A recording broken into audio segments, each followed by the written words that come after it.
This is Mrs. Boots, and this is a little chant to help you remember your exponent rules. I've written it out for you, so see if you can follow along and make the hand signals with me. When you multiply, you add the powers. When you divide, you subtract the powers. Parentheses to a power, multiply the powers. Negative powers, move to the other side. Power of 0 always equals 1. Rational powers become a radical.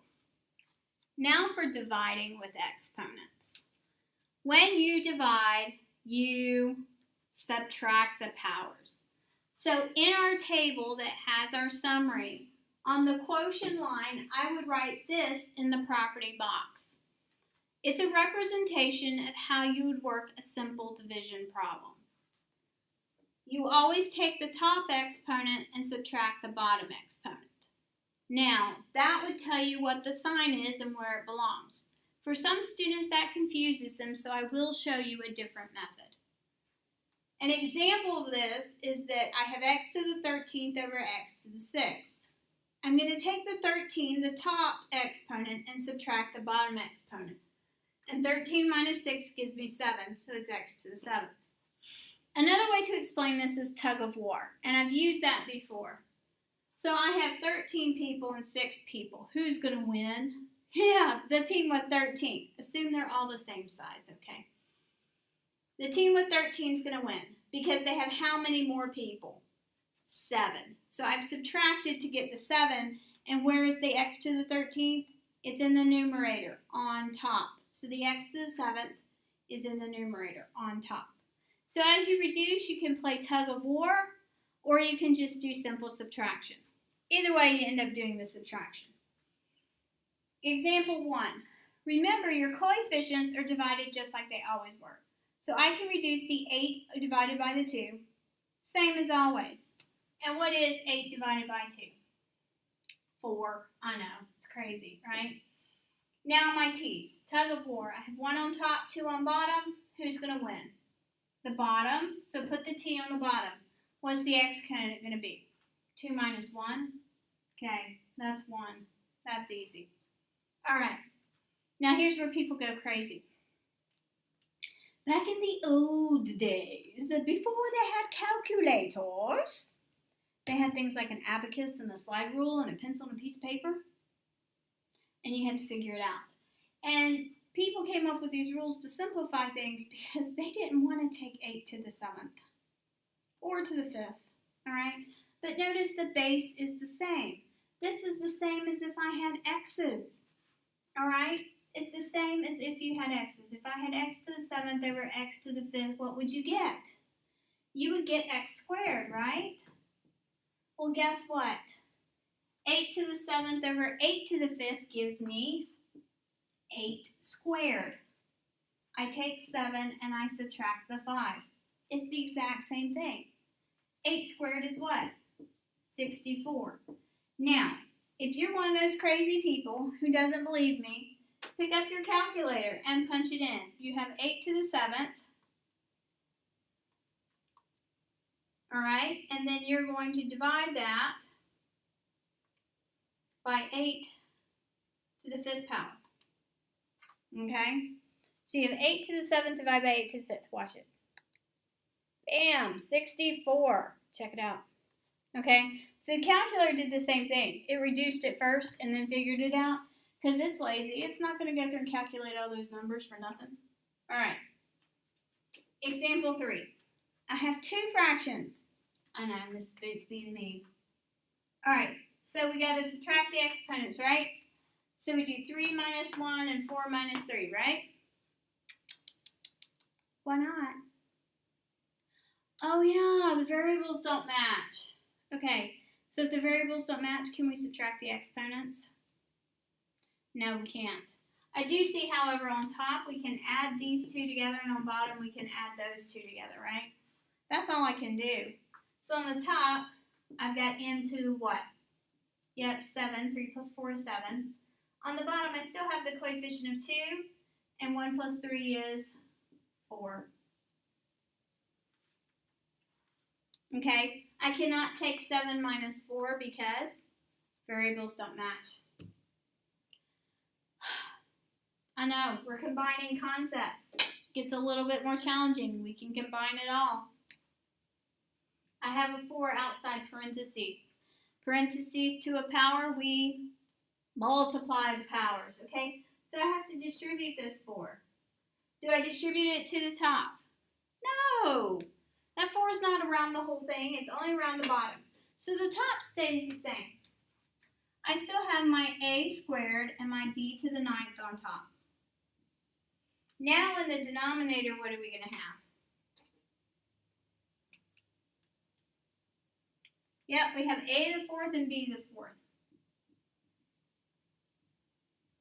Now we can subtract. Okay, tug of war with the a's. Who's going to win, top or bottom? The bottom's going to win. How many more people does the bottom have? A squared, 2 more people. B's, who's going to win, top or bottom? Top's going to win because they have a higher number of people. 9 minus 4 is 5. Okay? B's have 5 more people on the top.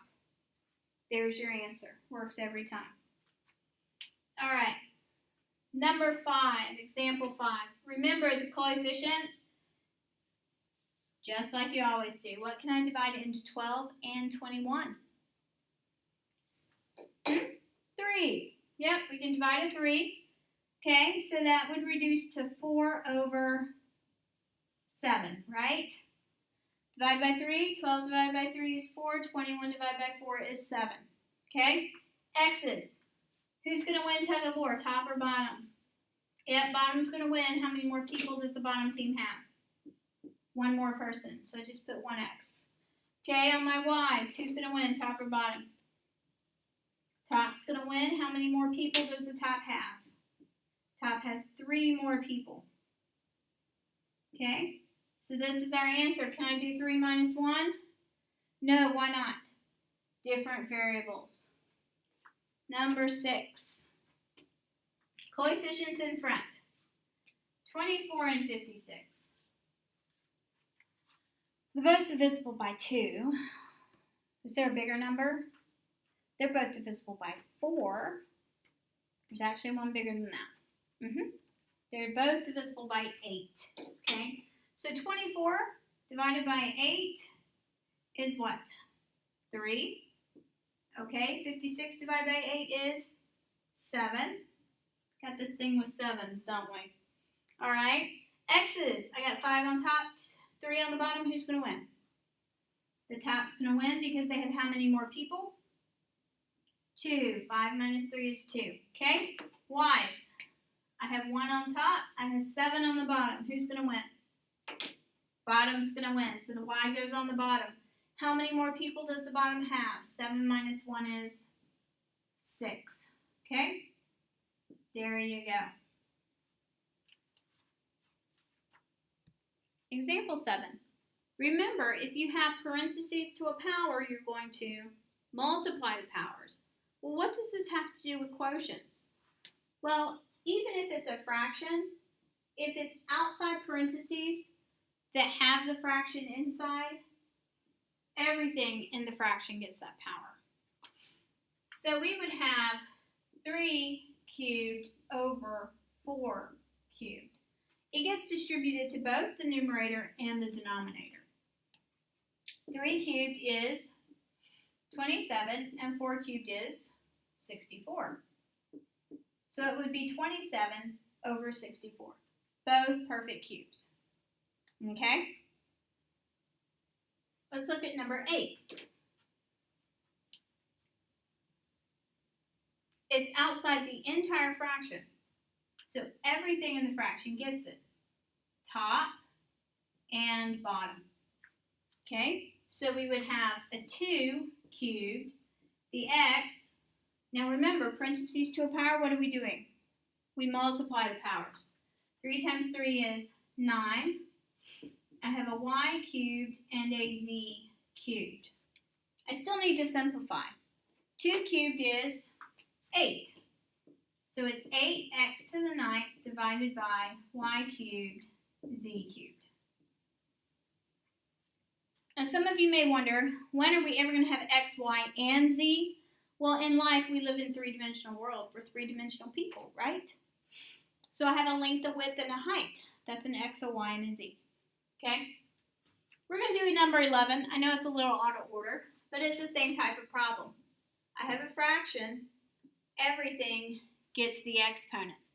So the x becomes x to the, see, it's squared, so that's x to the 4th, right? And then the 9 is squared. So that's x to the 4th over, 81. Very good. Okay, so number 9, we did a problem similar to this, but it was only one of them. Notice the parentheses, the exponents outside do not match. So the top parenthesis, you're distributing a 3. And the bottom parenthesis, you're distributing, yes, a 2. Okay? And that's fine. We can do that. But we have to do that before we can divide. Because the division line separates, here we could have divided first and then distributed. Same thing here. I could divide first and distribute. But they're not both inside the same set of parentheses. I cannot divide first. I have to distribute.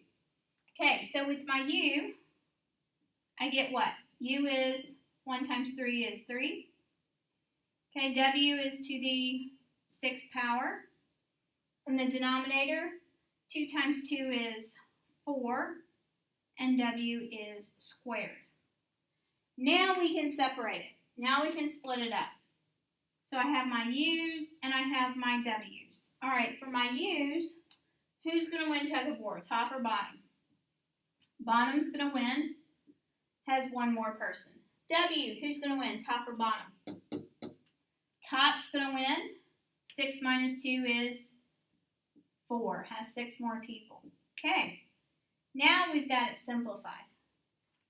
Okay. Remember, you just have to distribute the exponent outside the parentheses first.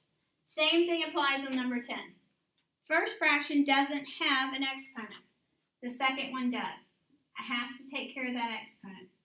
All 3 get the exponent before I can multiply or divide.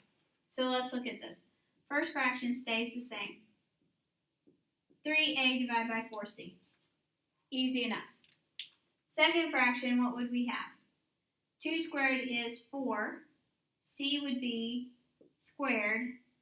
A, 3 times 2 is 6. Now, we can multiply first or we can reduce. Some people like multiplying first. 4 times 3 is 12. And it would be AC squared. In the denominator, I would have 4.